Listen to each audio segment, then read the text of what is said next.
tata cara pernikahan Islami. Setelah kita konsep ta'aruf tadi, kita sudah mau melangkah menikah, maka ada 5 hal yang Bapak Ibu harus tahu kalau mau menikah dengan cara Islam. Yang pertama, tidak boleh ada pelanggaran syar'i dalam acara pernikahan. Seperti maksiat secara umum ya, seperti terbukanya aurat. Ikhtilat ini campur baur antara laki-laki sama perempuan yang bukan mahram. Musik yang diharamkan. Ada musik nanti yang dibolehkan, saya akan jelaskan. Kemudian juga makan sambil berdiri atau standing party biasanya. Saya jelaskan, terbuka aurat misalnya. Hati-hati ibu-ibu dan akhwat kita. Kalau sudah pakai jilbab, jangan pernah buka hanya karena baju yang mau dipakai pada saat nikah. Ini nggak boleh. Ibadah nih, jangan mulai dengan kemaksiatan. Nggak boleh.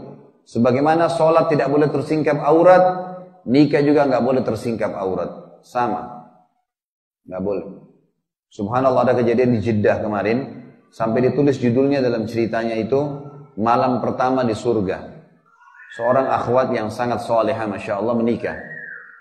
Habis sholat asar, waktu dia lagi dirias sama periasnya, ibunya kebetulan bukan orang yang paham agama, dia lupa berwudu. Pas selesai habis dirias 2 jam, udah rias macam-macam, azan maghrib kedengaran. Si ukhti ini ingat dia belum wudu, mau sholat maghrib. Dia bilang, oh saya lupa wudu, saya harus wudu. Ibunya bilang, kalau kau wudu, nanti make upmu berubah semua. Nggak usah sholat, nanti aja di jamak. Ini jamak bagaimana caranya?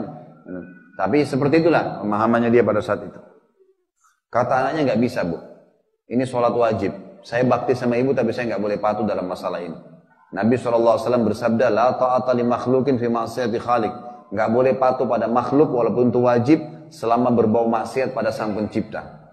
Sholat 5 waktu, kalau kita lagi sholat, ibu kita, ayah kita panggil, nggak boleh berhentiin. Tapi kalau kita lagi sholat sunnah, boleh kita berhentiin. Hak wajibnya Allah nggak boleh dibantah. Akhirnya ibunya bilang, kalau kau pun wudu, kalau kau sholat, ibu tidak ridho. Dia bilang, biar ibu tidak ridho. Ini nggak boleh. Akhirnya dia wudu, dia sholat. Di ruangan yang akan dia masuk sama suaminya malam pertama, dia sholatlah maghrib, kemudian dia sujud. Subhanallah, waktu rakaat pertama, di sujud pertama dia sujud, lama sekali dia sujud. Ibunya ada di situ sama tukang riasnya. Lalu ibunya bilang, ayo nak, cepat nak, gitu kan? Gak ada suara. 2 kali gak ada suara, 3 kali gak ada suara. Akhirnya ibunya dekatin, disentuh, anaknya jatuh, sudah meninggal dunia. Bayangkan kalau pada saat itu dia nggak sholat maghrib ikuti ibunya. Dan ajalnya sudah datang. Sampai kata para ulama apa? Malam pertama di surga. Ketaatan kepada Allah didahulukan. Banyak orang karena tradisi akhirnya buka tutup aurat. Ini tidak boleh. Pelanggaran agama. Ada tanggung jawabnya. Yang kedua, ikhtilat. Ikhtilat ini bercampur baur. Ini tentu bukan yang kedua tata cara pernikahan Islam ya. Masih poin pertama. Tidak boleh ada pelanggaran agama. Contoh-contohnya adalah terbuka aurat. Ikhtilat, ini contoh dalam pelanggaran agama di poin pertama, tata cara pernikahan Islam. Ikhtilat ini bercampur laki-laki perempuan. Nah, paling ideal adalah Bapak Ibu kalau buat acara pisahkan jamnya. Ini paling ideal. Ini saya bentuk teman-teman tim di Jakarta. Kita mengumpulkan biodata laki-laki dan perempuan, ikhwat dan akhwat yang mau menikah, kemudian dipertemukan biodatanya. Kalau cocok mereka menikah. Alhamdulillah sudah cukup banyak yang menikah sekarang. Ini untuk mempermudah mereka mendapatkan pasangan yang ideal, soleh dan soleha. Semampu kami tentunya. Kemudian kita jelaskan juga masalah pernikahan. Bagaimana mereka menikah dengan cara memisahkan jamnya. Misal gini, kayak di masjid ini diadakan akad nikah nih.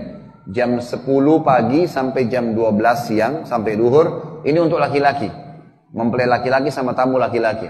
Akad nikah segala. Karena perempuan tidak mesti harus hadir di acara akad nikah. Yang penting laki-laki, ada saksinya. Udah menikah.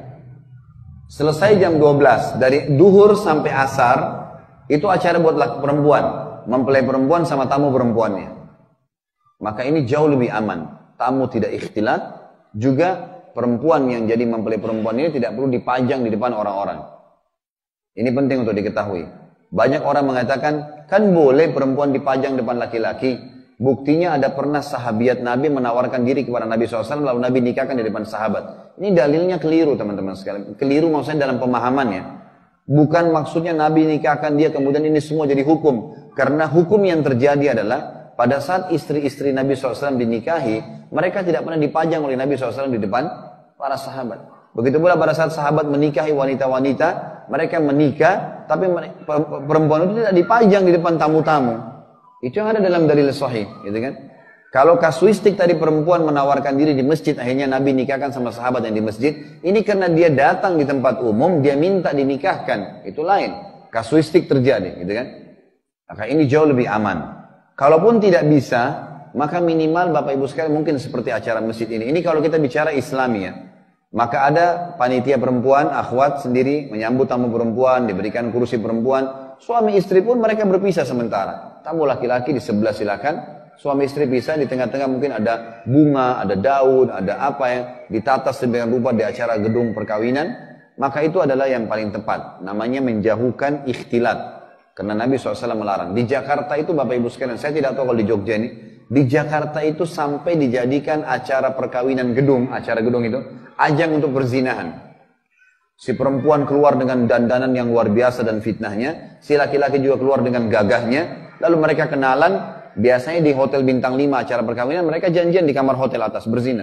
Ini siapa yang juga dapat dosanya? Yang membuat acara nih. Kita punya andil bagaimana ibadah dimulai dengan perzinahan, bahaya. Kemudian juga yang masuk dalam ini maksud adalah musik. Musik yang dibolehkan adalah gendang bagi kaum wanita. Ini yang disebutkan dalam hadis. Selain daripada ini tidak benar. Ini kalau kita bicara Islami. Bapak Ibu jangan mulai pernikahan dengan maksiat, didatangkan penyanyi jandut lah, penyanyi inilah, kelihatan auratnya semua laki-laki di situ tonton. Berapa banyak dosa yang kita panen nih. Ini nggak boleh. Tradisi ini harus dihilangkan karena Islam sudah datang menjelaskan. Kemudian standing party. Nah, banyak orang-orang kita tidak paham nih. Kalau di Jakarta ya, saya nggak tahu di tempat lain. Kalau di Jakarta saya lihat, pernah saya saksikan. Jadi pada saat tamu-tamu itu datang, yang disiapkan kursinya hanya keluarga saja, keluarga mempelai. Yang lainnya nggak berdiri. Ini sebenarnya mengambil konsep standing party dari Amerika. Di Amerika itu memang mereka buat acara dalam party-party, dalam acara mereka, ada namanya standing party, mereka untuk menghemat biaya, jadi tidak bayar kursi. Tujuannya supaya tamunya ngobrol satu sama yang lain dan cepat pulang. Orang kita nggak ngerti ikut-ikutan, sampai ada nenek-nenek, kakek-kakek mau makan susah. Nggak ada kursi, sandar di tembok. Ini nggak boleh. Nabi SAW melarang kita makan dan minum sambil berdiri. Ada larangan, bayar sedikit nggak masalah. Semampu kita tentunya. Ini poin yang pertama. Tata cara pernikahan Islami tidak boleh ada kemaksiatan dengan tadi cabang-cabangnya seperti terbukanya aurat, campur baur tamu laki-laki perempuan, adanya musik yang diharamkan, makan sambil berdiri, dan kalau ada contoh-contoh lain silakan Anda tarik di situ tentunya. Yang kedua, harus ada walinya perempuan. Ibu-ibu perhatikan, jangan nikah tanpa izin walinya. Haram hukumnya. Siapa wali itu? Ayah kandung Anda. Harus.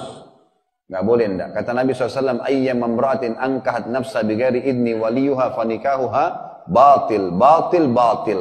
Wanita manapun yang menikahkan dirinya tanpa izin walinya, ayah kandungnya, kalau nggak ada berarti pindah ke saudara kandungnya, orang-orang terdekat, maka nikahnya batal, batal, batal.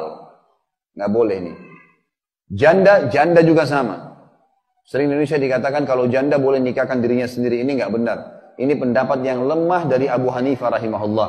Dan Imam Abu Hanifah punya pendapat yang lebih kuat yang mengatakan janda pun harus pakai wali. Cuma bedanya, kalau gadis ditanya saja, kamu mau menikah sama ini, ayah mau nikahkan sama ini. Kalau dia diam, sudah boleh dinikahkan. Karena diamnya adalah terimahnya, kata Nabi SAW. Tapi kalau janda sampai dia mengatakan, iya saya suka atau saya tidak suka, baru dinikahkan.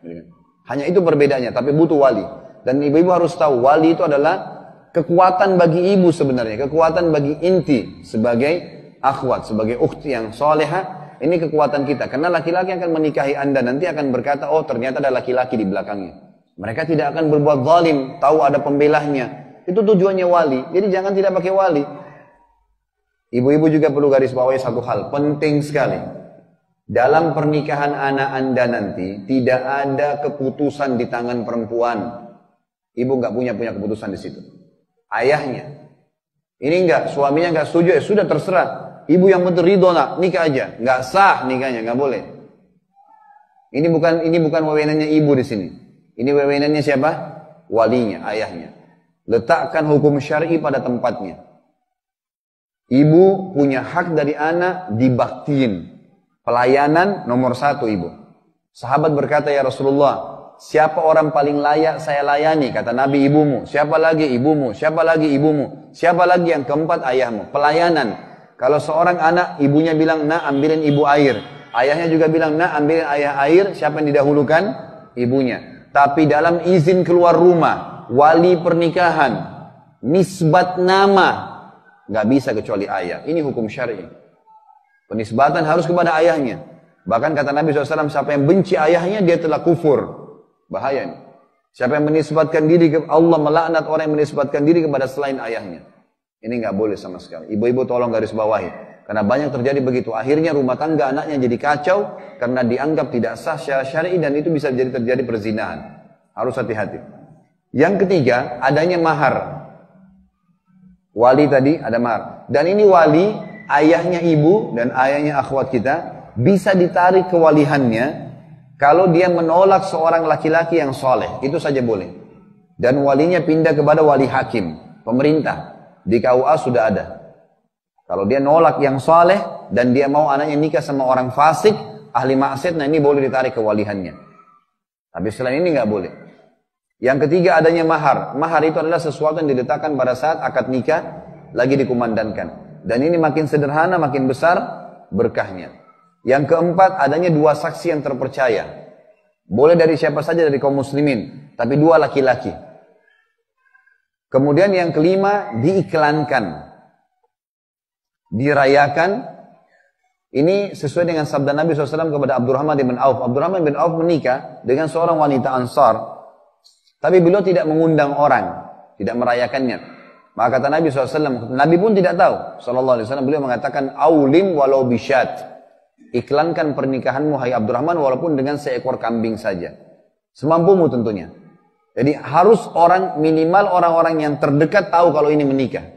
Jadi kalau nanti dia gandengan sama istrinya, sama suaminya, dia tahu kalau ini pasangan halalnya. Harus disampaikan, tidak boleh sembunyi-sembunyi. Ini minimal dengan orang-orang yang terdekat. Ini tata cara pernikahan Islam.